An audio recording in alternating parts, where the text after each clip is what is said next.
My neighborhood growing up wasn't the nicest.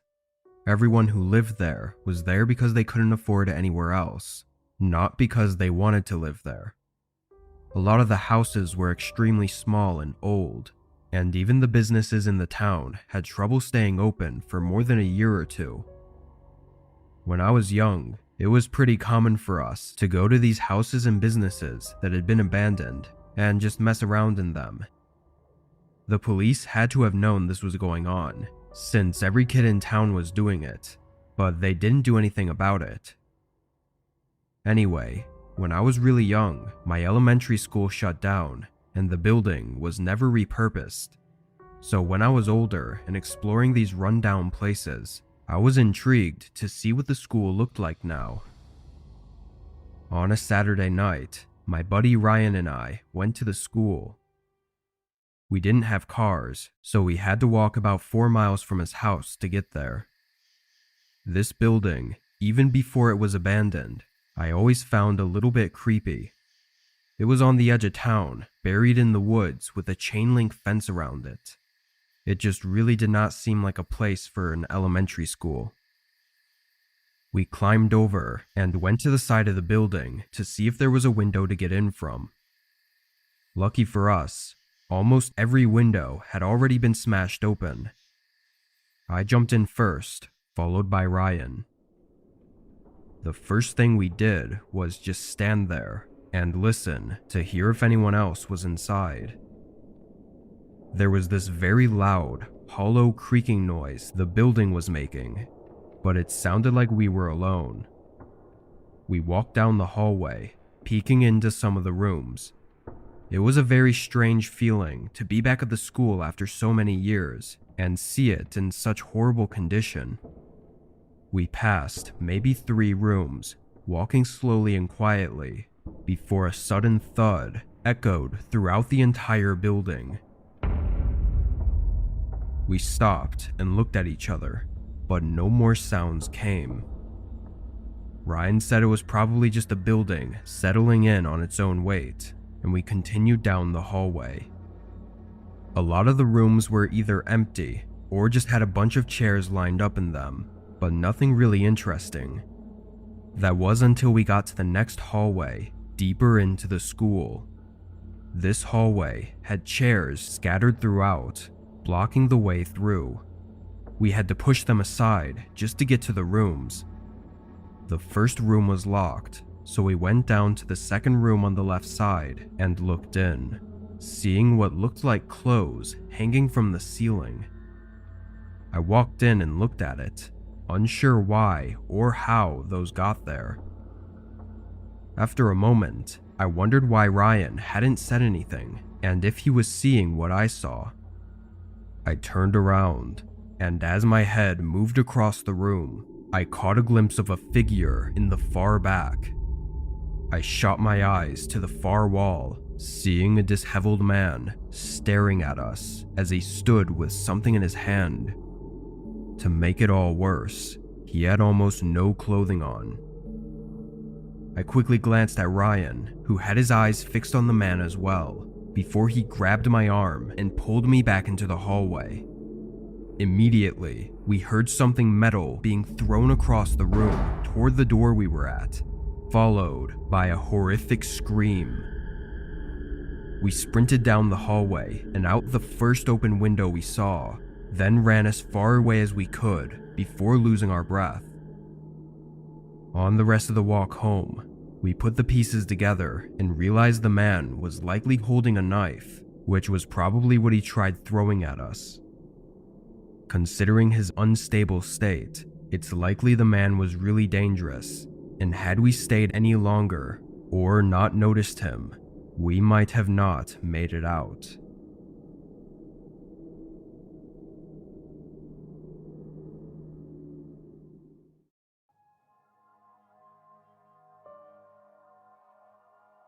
When I was a kid, between the ages of 14 to 16, me and my friends were really into hanging out anywhere other than our houses. Most of the time, we would go to some fast food place and chill there, or just find some spot in the woods near the park. I guess we were at that age where we wanted to be alone and not have people looking over our shoulders all the time. The only problem with this was that on the weekends, when we'd be out late, most stores and dining areas closed before we were ready to call it a night. During winter break one year, we ran into this problem a lot.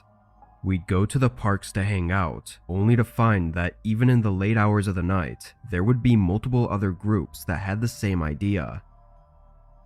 Then one night, my friend JT brought up his parents' old farmhouse, saying it could be a cool spot to explore and that nobody else would be there. He'd mentioned it a few times before this, but we never thought much of it until that night. JT drove me and my other friend, Paul, out into what looked like the middle of nowhere, arriving at a wooden fence. The fence was closed off with a chain, since it was a private property, and JT didn't have the key to it, so we parked and hopped over it. From the edge of the wooden fence, though, the first thing I realized was that I couldn't see the farmhouse. Yeah, it was dark out and there were no lights anywhere, but I couldn't even make out the shape of the house in any direction. JT started walking, leading the way on a rough gravel path, as he explained why his parents even had the place to begin with. He said it was his grandparents' farmhouse, but when they died, they passed it down to his parents. Apparently it was in horrible condition, and his parents didn't know what to do with it, so they just kept it. That was almost 10 years ago. Nobody had done any maintenance or even checked up on it in over a decade. We walked down this path, following JT for a good 10 minutes before we could finally see the house. Even from just the outline of it in the dark, you could tell it was in bad shape. Part of the roof was dipping inward like it was about to collapse, and some of the siding panels were hanging from the wood. All of us were quiet now, just looking at it as we walked closer. When we got up to the front of the house, the door was covered by a large sheet of wood, so we went around to the back where the door was completely missing. We each turned on our phone flashlights and stepped inside. Surprisingly, the place wasn't really trashed like we thought it'd be. Most of the furniture and stuff didn't seem to have been moved very much. It was extremely dusty though, and our phone lights were not the best, so maybe it just looked better than it was. We split up after a minute, just walking around the first floor and looking. I entered a hallway on the left side of the house and began walking down, when suddenly someone walked past the end of the hallway. I froze, and out of panic, I called out JT, as if it was maybe him, but I already knew it wasn't.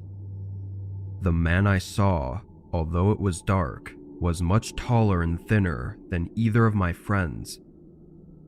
I stepped back and started to go where I'd last seen the two of them. When I turned around the corner and held up my light, both JT and Paul were standing in the middle of the room, looking away from me. I stepped into the room and looked where their lights were pointing. At the edge of the light, the man was standing and staring right back at them. It was like they were all frozen in fear, unsure of what to make of the situation. "Guys, let's just leave," I said shakily, but trying to act calm so the guy didn't do anything. But that must have triggered everyone's reactions, because suddenly, we were all sprinting to the back door and running out into the open field. I can't even say for sure if the man chased us out, but JT says he was confident he heard footsteps right behind him. We pretty much ran straight back to the car and drove off, not taking any more risks. I think we can all assume that the man was just a squatter or homeless person defending the place he calls home, but without a good look at him, it's hard to say for sure. JT said he'd tell his parents about it so they could lock down the farmhouse, but he never went through with it because he was worried about getting in trouble for going there. Whatever happened that night remains the most horrifying experience I've had. And if JT was right, and the man was trying to chase us, then we got really lucky to have all gotten out unharmed.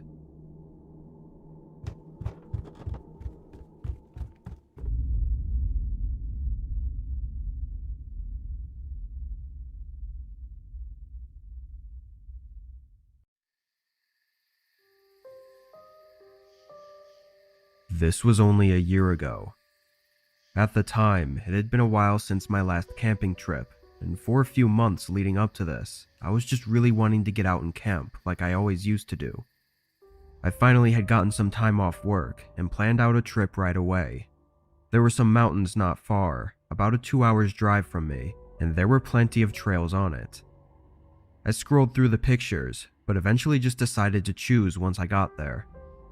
I wasn't too worried about the trail, and really just wanted to sit by my tent and relax for most of the time. I drove up to the mountain with 4 days worth of camping supplies and food. This wasn't really a popular mountain that people came to a lot, so there weren't many parking areas. I ended up finding a dirt plot on the side of the road and parked there, then got out and started walking along the road until I got to one of the camping trails. On the very grayed out map, it showed that the trail went a few miles into the forest and up the mountain, then split into 3 different paths that led to camping spots. I figured this would work, so I started the hike. It took just under 2 hours to get to the 3 paths. I saw no difference, so I just went with the left one. About 30 minutes later, I came up to the camping grounds. All it was an open area with less trees. Nobody else was there, and it didn't exactly look like anyone had been there in a long time. Everything had grown over, to the point where if there wasn't a direct path leading to this place, it would just look like any other spot in the forest.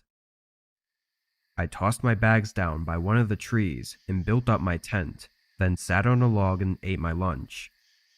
After that, I kinda just sat there, writing in my journal and listening to the birds. Once the sun was starting to get lower, I had to get a fire going to keep me warm, so I got up and walked around the perimeter of the camping grounds to find sticks to use. But not too far from my tent, I found something strange. A path leading off into the woods. Not a regular trail though. This was very clearly a footpath formed by someone walking that same route over and over. Usually these types of paths grow over quickly when not used, so the fact that it was so clear and noticeable was odd. I finished collecting sticks and prepped the campfire, but something about that path made me feel uneasy, and I just wanted to check what it was before camping the night right next to it. I grabbed my bag and started following the thin path. The more I walked on it, the more sure I was that someone was here recently. After a 15-minute walk, I reached the end. Out in the woods just beyond the path, there was a small cabin. It looked like it was decaying and abandoned. The wood was splintering with entire boards missing, and the door was left wide open. I walked up to it and looked around, wondering why a footpath would lead to an abandoned hut in the woods. It was too far for someone to just stumble upon it. Curious, I peered in through the doorway. It was dark inside and I couldn't really see much, but I could tell that it wasn't empty. There were things in there. I was about to take a step inside, but a sudden voice from behind me startled me away. "Leave. Go away," a man said sternly, almost angrily. I faced him, standing about 10 feet away. The man told me again to leave, and without saying a word, I did as he said. As I walked away, I looked back once, seeing the man standing at the end of the path and watching me to make sure I was leaving. Once I got back to my tent, it was already dark out, but I was not going to stay there. I quickly packed up and left, dangerously hiking in the pitch black with just a flashlight until I got back to my car. I don't know what was going on there, but what frightened me so much was that I was immediately sure that the man I saw did not live there. He was wearing regular, clean clothes and had no signs of even being out there for more than a couple days, which makes me question why he was out there and why he needed me to leave. And how did the footpath form if he didn't live there? Or was there someone else that did? The whole thing has me asking 100 questions, and I don't think there's ever going to be answers.